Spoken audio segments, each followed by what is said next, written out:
Hello everyone, this is the Earful Tower podcast. My name is Oliver G. Today with me is Lena Nordin. Nordin G! She is. That is me! She is my wife and... Confidant. And she likes to go... I don't say this, but she likes to go by the name of Indiana Jane when discovering abandoned chateaus and villages around France. Which is lucky that we've got her for today's episode because that is the topic. Mm-hmm. I figured we'd do a little run through the topic and then do a proper intro, but just so people know whether they should turn off already. There's an abandoned village just north of Paris that I had an unusual reason to visit. Mm-hmm. Very unusual. And highly unusual. I want to share that story with you guys. I want to share whether it's worth visiting this said village. And I want to tell you the story of some other abandoned chateaus and towns around France, one of which Lena and I visited together. Do you remember it? Well, I mean, I do, but now I get really intrigued. I want to hear. I'm like, ooh, what is it? What are you going to say? But I was there, but I'm intrigued, so it's a good sign. If Lena's intrigued, I hope that means everyone at home is intrigued. We're going to be guiding you through the next half an hour of this show with gay abandon. You could say. Ghost hunting? Ghost hunting. Maybe. And I just want to say this show is brought to you by the lovely Patreon supporters. I'm not going to go on about it. At the end of the episode, I'll explain what's in store for the members this week. Are you ready, Lena?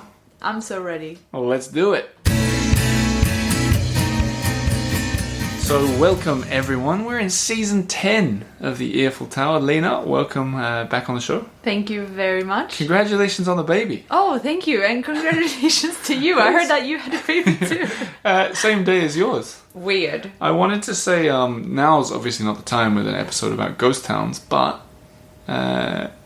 giving birth in Paris. Yeah. Good, bad, in the middle. Great experience. Recommend it?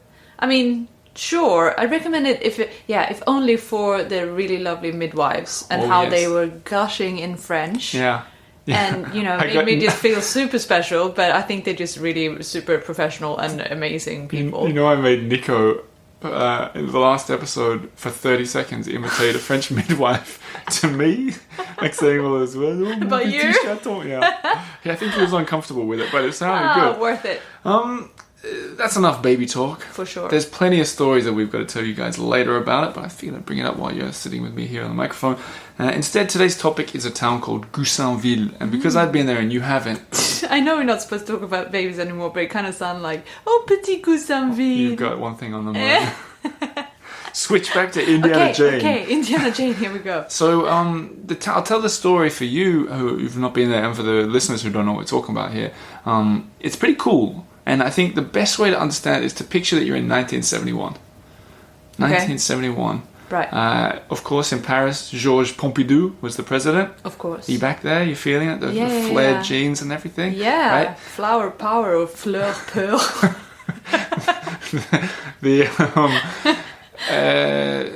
Historical things were happening in that year. Coco Chanel died, age of 87 in Paris. She was... no surprises that she died, but there was a surprise death. Jim Morrison, 6 months later, died in his bathtub in the Marais. Yeah. So this is like just setting the scene a little bit, but at the same time, I want you to picture a family moving into a 3-story house. Right. North of Paris, 20 kilometers, 13 miles north of Paris, a town called Goussainville. And I'm imagining this is a bit of historical fiction, which I don't usually like, but I'm imagining that they got the house cheap. Okay. There were funky, cool mosaic tiles on the floor. Oh, you are very into that. Yeah. Oh, yeah, true. Yeah. I forgot about that.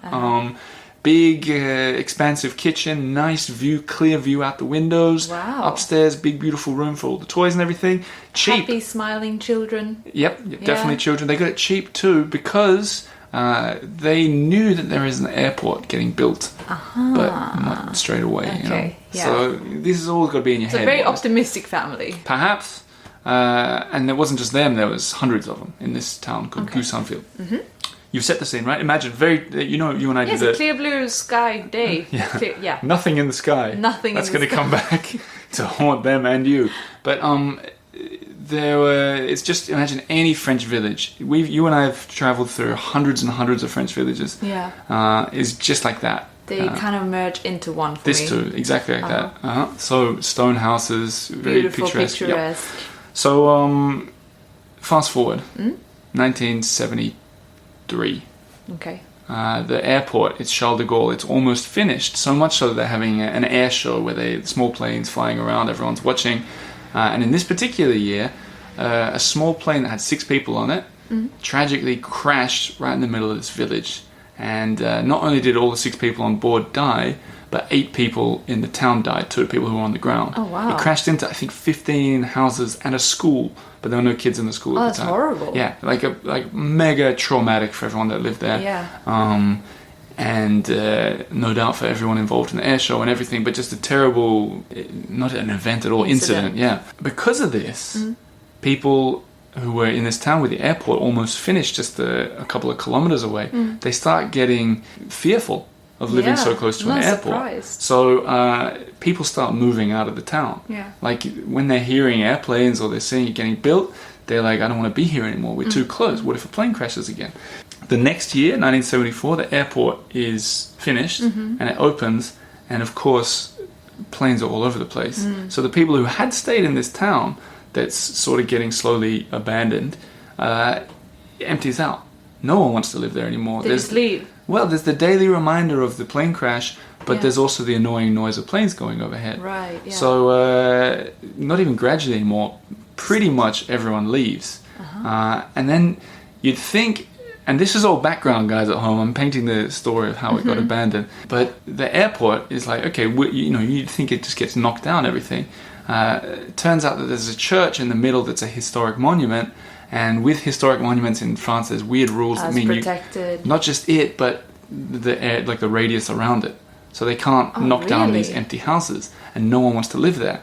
So Wow, it's a ghost town. exactly. And that is how the story begins. There's this ghost town of Goussainville, which not everybody has left. There's still some people that live there in that Really? exact town, but it's, for the most part, it's totally abandoned. And it's so close to Paris. It's almost like a suburb of Paris. Wow. So that is how it came to be. In terms of today, it's like a bit of a... I'm kind of interested in how it sounds to you at the moment, like, because I think a lot of people who write about it online, a lot of bloggers, a lot of newspapers have written about it. They tend to make it sound really beautiful Like and poetic and romanticize it? yeah, Yeah. haunted. It's haunting, you know. It's not like that.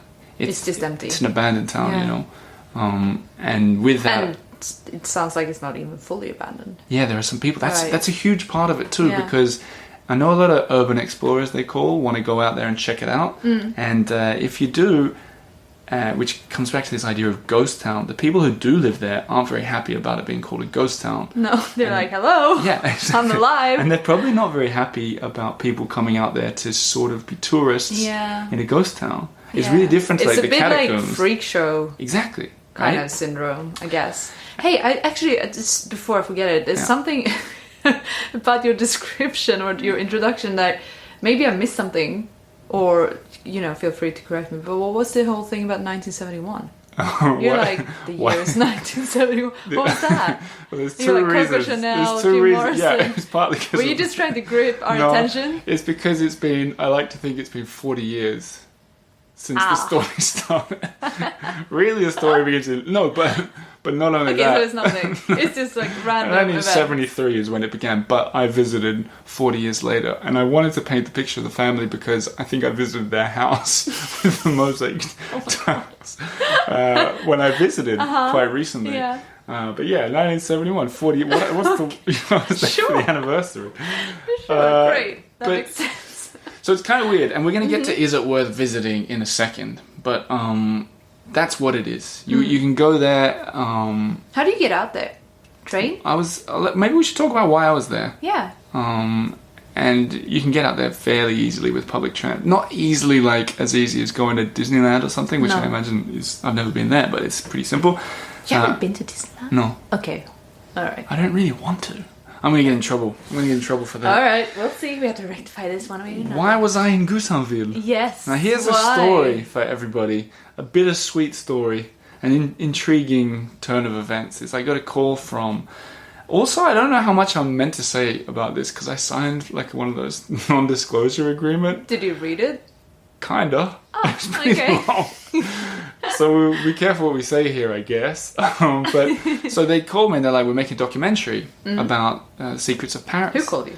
Did I already say the channel? No, you said they called me. Okay, there's a channel called the Smithsonian Channel in North America, Canada, America, Yeah. United States. Yeah. They're like, we're doing a documentary, Secrets of Paris. And they go, I think they've been listening to the podcast, or they've been watching the YouTube videos. They go, we want to do this, this, and this. Can you show us this or whatever? And I was like, often on this show, I interview the expert and they tell us what they know. And I felt it would be wrong of me to go and do some of these things they were talking about when there was an expert who I'd interviewed. Right. So I passed it You don't on. want to step on anyone's turf. Never want to step on anyone's okay. turf, All right. ever. I'm not the guy from, what's that McDonald's movie we watched? Oh, Croc with a K. Yeah, I'm not Ray Kroc here. Yeah. I'm just a podcaster here also. I'm a Hint, podcaster. hint, Croc. Crocodile. Charlie the Crocodile. It's a Oh, great God. book, I've heard. Okay, anyways. So I said, go and talk to these people. Yeah. But thank you for your interest. And then like a week later, they called me again. They go, look, we've been watching more of your walk shows. And if anyone's new to this podcast, walk show, I walk around with a camera and I point things out live on camera. And they go, what do you know about Goussainville? I said, nothing. And they said, great. Don't research anything. It's an abandoned town. There was a plane crash. We want you to show us around it. We don't want you to know anything about it. Just come out, be yourself. Show us. We'll bring a camera team. I was like, that sounds really fun. Let's do it. Yeah. So I think a lot of people would be terrified. I'd be terrified. I'd be like, what do you mean? Just... that What do you wasn't- mean don't research it? I think and the terrifying bit and then is- follow me with the camera. What do you mean? The terrifying bit was when they said like action at the start. Uh-huh. Because if you see, I know you've seen my videos, but when I Yeah. do a video, I'm the sound guy, the producer, the director, the host, Yeah. the lighting, everything. You're like the guy from Mary Poppins, you know, with the band. Dick Van Dyke. Yeah. Mary Poppins, Yeah. the worst Cockney accent ever done on TV. Only to be beaten by an accent I might do at the end of this episode. Cliffhanger. They wanted to have me do the exact same thing, but without looking at the camera and without knowing what I was going to show them. So we get out there, they're ready to film. There's like 6 of them standing around me, and they go, "Okay, explore, be yourself. Are you ready?"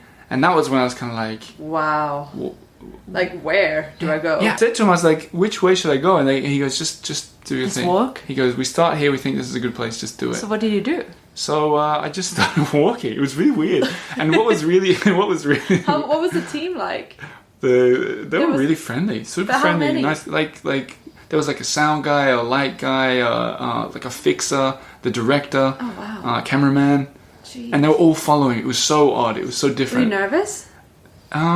Had you been nervous up to that point, and were you like, okay, this is why I get Not nervous, really. or were you more like, I got a thing oh, about. I'm just gonna do this? I got a thing about nervousness when you like. Do you remember when I did that big event at the Australian Embassy? Yes. And before I was a little bit nervous, and I Yeah. told myself, I was like, "You organized this, Oliver. You're the host of this show. Yeah. No one else in the room can do this because you organized it to be how you want. Yeah. There's nothing to be nervous about. This is for Yeah. you." And I felt the same thing then. I was like, "This is what they asked But me you to do." didn't organize this one. They wanted me to be myself, though. You Yeah, know, that's so you true, can't really that's get it true. wrong. Huh, interesting. It's not like I have to give a speech about something I don't know about, you know. Anyway, No. so they said go, and I just started walking, and Yeah. I was just, and it was weird because they stop you every 90 seconds, and then they film it again from a different angle, or they film your feet, or they capture it differently. So Yeah, it was a yeah. really cool learning experience. Anyone out there listening who works in film is surely knows exactly what I'm talking about. I hadn't seen this happening before, so it was kind of intriguing. But anyway, I just turned a corner. To describe the town a bit, they still got all the street signs up. It looks just like a normal old French village, except instead of open windows, they're often boarded shut. And I think it's because a lot of these urban explorers climb in through the windows, and maybe they're like squatters. rave parties. Yeah, but they're all graffiti or whatever, so they're making it worse. And they, But so when I picture this town, I picture something from a zombie movie. You know, Mm. when someone wakes up from a coma, and you know you go out from the hospital, it wasn't and like then that. There were it's parts like- of it. so like vegetation has taken over. There was a lot of that, and Was that was it? one of the cool Uh-huh. things. Is I went through, and I didn't even know if I could. Like I was like, should I climb through this sort of old door Yeah. where there wasn't a door? And they're like, just do it, do your thing, do your thing. So I was like, let's go in here. They climb in here.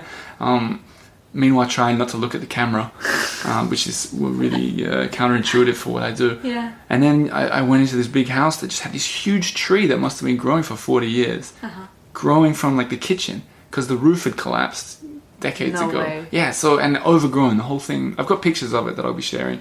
But things like that, and then that tile room, like I went there, what I mentioned in the intro there, that poetic 1971 Jim Morrison introduction. It was it had been sort of taken over a little bit by graffiti artists and squatters and everything, but there was like maybe soil as a couple inches high, and I scraped it away, and it's just perfect conditioned tiles, like those mosaic colored tiles that I imagine were from the 50s or 60s, 70s. So those parts were really cool, and there were some parts where they were like toys, and it wasn't like, you know what it wasn't like? Chernobyl. Yeah, I was thinking, that's what I had in Nothing mind. It's like like that. you just get up from dinner table and go. Yeah, nothing like that. Okay. It's nothing like that. And also, the people have 40 years to go and steal anything that they... Yeah, there's no... true. It's not you're going to go find anything... And it's not like it's radiation or something. Exactly. So people just... Exactly. Yeah. And no one left in a hurry. And that's one of my biggest kind of gripes about this whole narrative of this ghost town. Not only do the locals not like it being called a ghost town, but also I feel like a lot of the people writing about it have really exaggerated it. It's So it's not up to the hype? I don't think it's up to the hype, and we're going to get into is it worth it to visit in the next sort of mini chapter of this podcast episode. But first, there's a crashing and humbling and humiliating end to the documentary story. So the documentary came out like 2 weeks ago. Yeah. Called Secrets of Paris. Someone's like, oh, the documentary's out. I was like, oh, finally. And turns out I've been cut from Pretend it. I don't know, but I know, and it's sad. I was cut. They cut Why? me. Michael Jordan was cut from his high school basketball team. Ah, okay. So you're thinking you're the Michael Jordan of documentaries No, I here. think it's because I was probably looking at the camera too much. No, actually, the director messaged me and he said it was, and he probably would say this anyway, but he said it was really good, but it wasn't a Secret of Paris. The producers or whatever wanted to make it all about Paris, and I Surely you should have thought about that beforehand. well, look, Anyways, it happened. yeah. So And here we are. You know the funniest thing. So you guys can watch it at home. It's called I think it's called Secrets of Paris. People can see, you can be seen That's what I was at gonna the say. very, very end, right? I'm like when the credits are rolling and everyone's turned it off. You're there behind like a bush looking out. Yeah. Ooh. Yeah, no, what happens is at the end they sort of do a voiceover and they go, there are many other secrets of Paris, like an abandoned village in the north. And then you see me walking through, going, come on guys, let's go, look at this. Don't look at the camera. It was like that. You know, like muted. No, but I think you also maybe they perhaps came to the realization that it wasn't as cool as people make it sound. Yeah, maybe. Maybe didn't want to like false advertise it. But I didn't watch the rest of the documentary because I wasn't in it. But no, Incredibly I haven't. false No, I haven't watched it yet. Anyway, it's not available in Paris anyway. But it's all other secrets. I won't spoil it in case you want to watch it. But it's things like the statue on the statue that shows the flooding on the River Seine, the Zouave, that kind of thing. Yeah. Cemetery, things like that. Okay. Old stories. It was cool what I skimmed through. But anyway, there you go. Secrets of Paris. I was out there filming in Goussainville, which was a cool experience, and it is a cool place. Yeah. There are bits that you'll see in the pictures, everybody. Like there's a manoir, like an old kind of a chateau, totally overgrown. And I think it would have been cooler 10 years ago when you could get in and look around, but it's all board. It's like cemented up now. Okay. And it's on this kind of mini hill in this beautiful big garden, but the garden's been left to, you know. And you know when you said overgrown, like a lot of the houses, the windows are busted, so the trees have grown through into the house. That sounds very cool though. Yeah. Something yeah. from a zombie movie. Kinda. A little bit. A little bit. Or like apocalyptic. You know what else is weird is I don't think they like there's police out there that I saw when I was there, and I think they don't like people trespassing in there either. No. So there is a weird feeling, kind of like I imagine with the catacombs. Yeah, right. You're not meant to be there either. Yeah, so it's not like a touristy place. No, but intriguing. Yeah, it is intriguing. The other weird thing I saw when we were getting ready to start shooting, I saw a guy go past on a horse. And he was dressed, you know when you see someone on a horse, you expect them to either be competing or... Was he just riding the horse? Just a totally normal dude. In fact, he was dressed like in, like, not even farmer clothes. Like, he was dressed in like a basketball singlet and shorts, and he had a mobile phone in his hand. He was using the horse to get... like a car? Yeah. And he just went past us like, where are we? And the other thing That's I want to say, amazing. the other thing I want to say about Goussainville that takes away from the magic a little bit is that when people fled, see, they were doing the same thing. Yeah. They didn't flee. They probably moved like on a horse Yeah. with a cart on the back. No, but when they moved, a lot of them moved to the next town over, which is like a kilometer away. So if you pull up into the town in your car and you turn left instead of right, it's a charming little town. Like it's just a typical little town. But if you turn right instead of left, it's Goussainville the Old. I think it's called Goussainville le Vieux, something like that. So there you go. Sorry to strip the romanticism from it, but it leads us nicely into the next point. Is it worth visiting? And is it? No. No. I think if you're an I think we all kind of figured that out by Well, I now. think Well, it it- sounds interesting enough, but yeah. Maybe I think if not. you're going to come to Paris and you want to do urban exploring, even there are better things to do. The Petit Ceinture, the abandoned railway line, yeah. that's really cool. And there's all different levels. Like if Yeah. you're if you can't, like if you're not even, if you struggle to walk, you can find a bit of that you can get to really easily. And then if you want to be a bit extreme, you can climb fences and discover the sort of hidden parts yeah. or the catacombs The if you're really catacombs, into exactly. it. I wouldn't recommend going out to Goussainville, and the people that work there and that live there would probably be happy that I said it. Probably. But also, it leads me to another point. There are other better abandoned villages and chateaux to visit around France. Uh-huh. And that leads us really nicely into the next section of this podcast, which is a trip that you and I did. Yes, a couple of years ago. Yeah, on our honeymoon. So 3 years ago, probably really close to exactly 3 years ago. Yeah, probably. And we were driving through, and it'll be funny because I don't know how much you remember about this, but we were driving through Brittany. I had Lyme disease at the time. Did you know about it then? I can't remember if you did. Yep. You did. I knew about it, and we were about to go to that. Remember the wolf chased us? Yes. We were on the way there. So we were about to turn off for like 3 days and recuperate. Yeah. Okay, yeah. And I think you can kind of see it in the videos that I don't look so well. But we and I don't know how much we can say about this either. But Let's try. we Let's see acquired how much trouble we get into for this whole afterwards. episode. This could be the last episode of yeah, Video oops. Fatale. We acquired the key That's a good way of putting it. Yes. to a brilliant old chateau or manoir that was called Beautiful. Yeah. Huge as well. Yeah, it like really really big. And like with proper chateau gardens, you could see that someone spent a lot of money on this place. So we'll tell the background before we got in. The story is it was 1720, I think it was built. I looked this up. Yeah. And you would imagine a really big. There's like 50 windows on the front. Yeah. 50 windows on the back, looking over a huge lake. Massive gardens, not like Versailles size, and not like Vaux-le-Vicomte, but not far off Vaux-le-Vicomte, maybe. No, it was really beautiful. Yeah. So not as grand, like no huge pillars or anything, but just No, but like four stories. a Yeah. Properly nice chateau. Right. So someone that we knew in Brittany said they could get us in there and that it was really interesting, and they told us the story. And the story was that it had sort of fallen into ruin a little bit. And I don't know if you remember this, but a multi-millionaire French guy bought it and wanted to turn it into a hotel. That's right. And so he spent... In the 90s. That's right. Yeah. And so he spent all his money doing it up, not to modern level, but kind of period chateau. Yeah, but with like modern comforts. Exactly. You could tell that it was getting there at least. Yeah. And he put all his money into it. He went crazy. And before the first guest ever arrived, it was almost finished. Yeah. Before the first guest ever arrived, he went bankrupt and said, I can't do this anymore. And so this bizarre. nearly finished hotel in period style got abandoned in the 90s.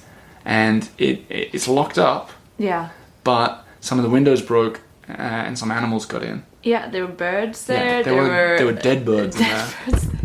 Lots of bugs everywhere. Yeah, that's right. Bugs, That's like right. little crusty things. So when you walked on the on the do you call it plush carpets? Yeah. That it spent like proper 90s style. Yeah. And it was like crunchy because of all the bugs. That's right. And really, like, not filthy, but like, imagine dust for 30 years. But it was so interesting. So we spent so much money on this just to get like jacuzzis and that sort of thing Yeah. in the rooms, Yeah. and like the nice expensive Like, good beds. Remember and the art? There was the art everywhere, and some of it like, was old art. It was just stacked on the floor, leaning against That's the right. walls. There were like 6 pieces of mega Like, artwork in a row. And do you remember the chairs, the armchairs that they bought from a famous old ship? I can't remember which Oh one. yeah, that's right. But it was like something, not Titanic, but it was something like the That's right, Titanic. that's right. And the original chairs that someone had. It's like a royalty. I can't remember. Oh, I wish I could remember.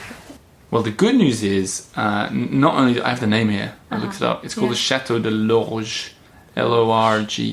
Lorges. And the good news, there's a picture of it, if you want to jog your memory.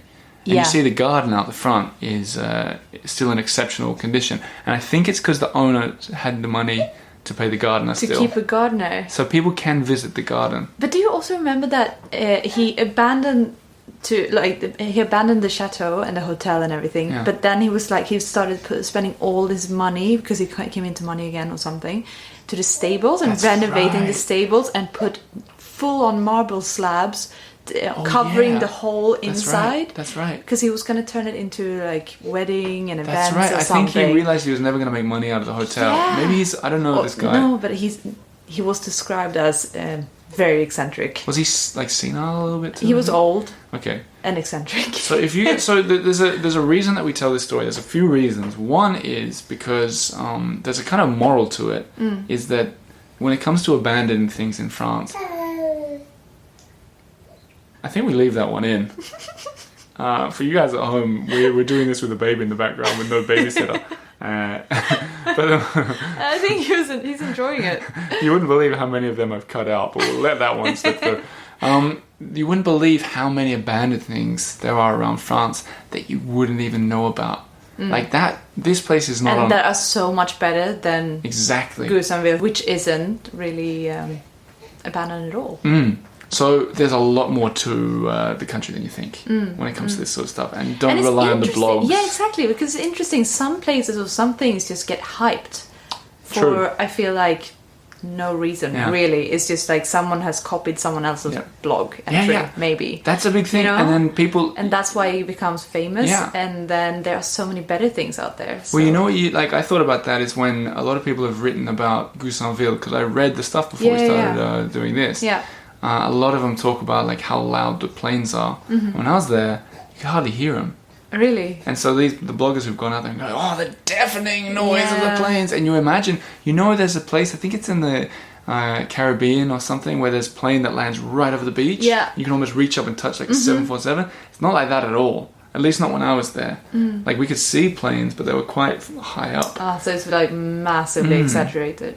Yeah. But that's what you get on this podcast. You get the true story. Yes, You know, the I'm gonna real visit naked it. truth. There's another reason that I mentioned the Chateau de Lorge. It's because we've dug out all our old photos and a video. Yeah. We made videos there. And probably because I had Lyme disease, or maybe because we were traveling so much we didn't have time, we just never shared Nothing anything. came of it. Yeah, we Yeah. didn't do anything. It's just sitting there taking up storage space in my phone. Yeah, well, not anymore. Not anymore. Because now we've got the video to share. This leads us into the other bit of work that I've been doing this week, and the good news. The good news. And I don't know how much you know about this, Indiana Jane, but I think a lot of people who I mentioned at the start, this show is brought to you by the Patreon supporters. I've been putting this support to good use, and the latest is going deep into behind-the-scenes stuff for members. And I want to tell a little bit about what members get this week. If you are a member, and you're sitting in the car, or you're sitting on the, even if you're sitting on the train with strangers around you, turn to the person next to you and say, I'm a member. I'm in the community. Give a little nod. Let me know how it A goes. knowing nod, please. But so what we've done for this particular episode of Gousamville is we made a scroll.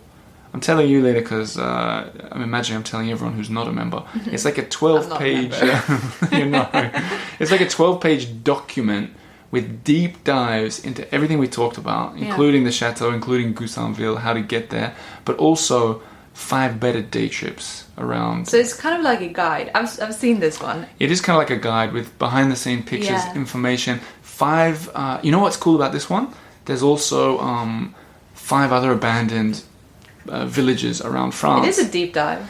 that people have, other Patreon members have shared. Ah. So the whole wow, that's cool. So it's like the community is exactly. coming I'll give you together. a quote on the Eiffel Tower members page. Yeah. Lisa W. I don't know how to pronounce her last name. Waysath. Wait, see. Wayseath. She recommends going to Oradour-sur-Glane. Don't know how to pronounce that either. And she says it's powerful and haunting. This is the place where there was the massacre in the Second World War, and it's that's properly abandoned. Wow. I've not been there, but she shared pictures. I'm looking at them now. Powerful and haunting, especially the church where the women and children were killed. It feels disrespectful to speak loudly or even laugh. Very well maintained and a great interpretive center. Things like that. There was a Rebecca Di Pascal shared her favorite Instagram account for abandoned chateaus.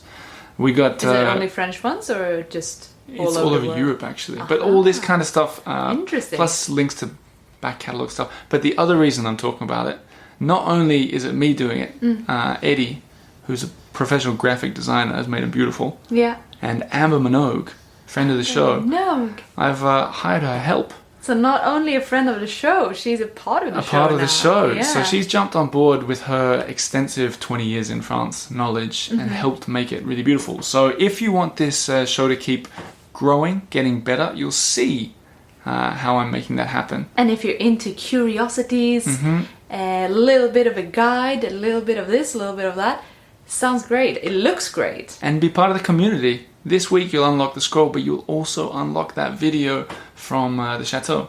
I'm only going to share it privately. Oh, really? Yeah, there's a weird balance when you make a podcast. When you start at the beginning, you want to do everything for free so it can reach as many people. Yeah. But if you want to grow it, you've got to give stuff to members. Yeah. So that's what I'm doing here. But I want to say, if you want to sign up, it's a new month. It's the perfect time to do it. $10 a month, US dollars. So if it's euros, it's cheaper for you.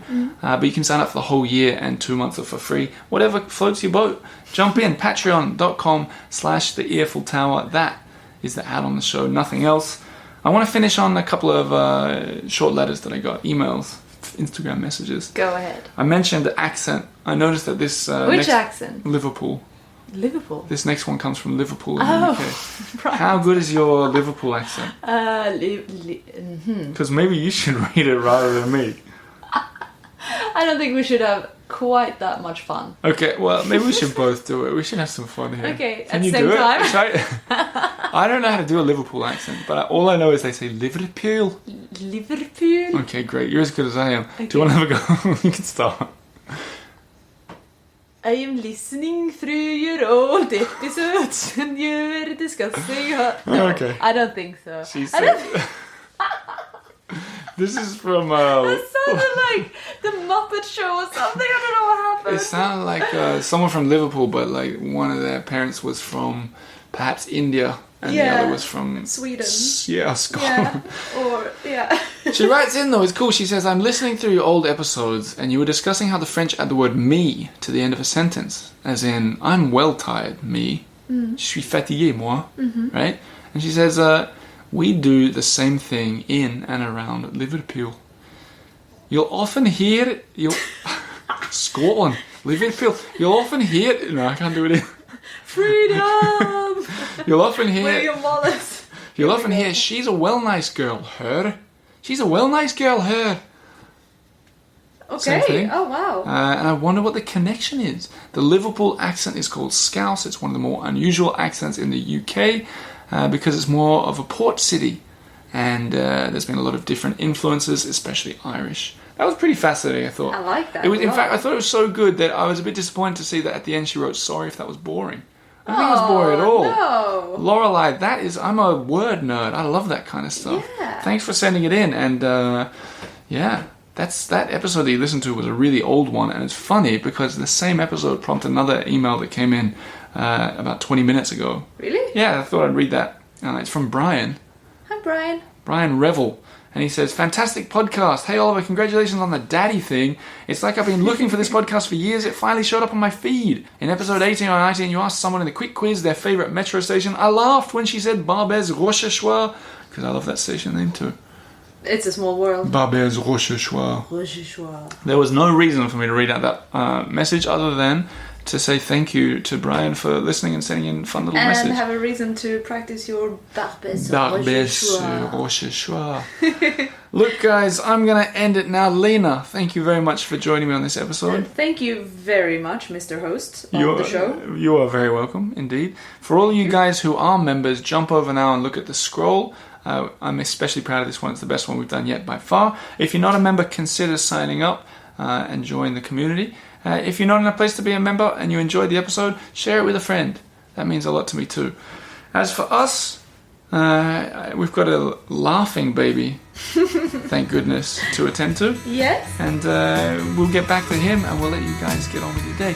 Thank you very much for listening. Merci beaucoup. Thank you. Au revoir. Bye.